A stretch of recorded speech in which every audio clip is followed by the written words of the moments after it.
नमस्कार। आसंतु आज बुझिबा स्नानर महत्व अर्थात स्नान करने समय रे आपण कौन विधि विधान कले आपण मंगल कामना हब से विषय जानिबा। स्नान भारतीय संस्कृतिर प्रत्येक हिंदुत्वर पवित्रतम कार्य अटे। स्नान समय रे यदि आपण जल रे हलदी मिसाई स्नान करिवे नकारात्मक शक्ति दूर हुए एवं जदि आपण जल रे लुण मिसाई स्नान करिवे तेबे अटके काम पूर्ण हुए।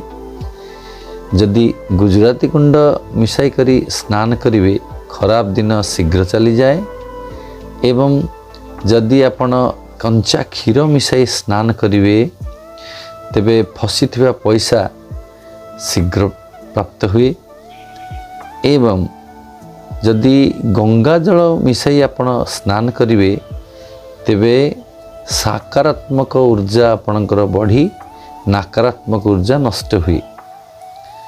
स्नानर अनेक महत्व अच्छी। आपण स्नान कला बेले मध्य पूर्वमुख ही स्नान करिवे। केबे अन्यर जल अन्य स्नान करथिबा लोकर जल रे स्नान करिवे नाही एवं स्नान समय रे मौन रहिबे नाही। कोनोसी मंत्र जप करिवे किंबा गंगा का नाम उच्चारण करिवे, सप्त तीर्थर नाम उच्चारण करिवे। स्नान समय रे निश्चित भाव रे शिवंकर ना हर हर गंगे हर हर महादेव यू ना उच्चारण करवा बहुत पवित्रतम अटे। स्नान महत्व अटे। स्नान को आपण खामख्याल भाव करेंगे नहीं। स्नान एक पवित्र कार्य। आपण ताकू ठीक नीति नियम करंतु। ओम शांति शांति शांति सर्वारिष्ट सुशांति भवतु।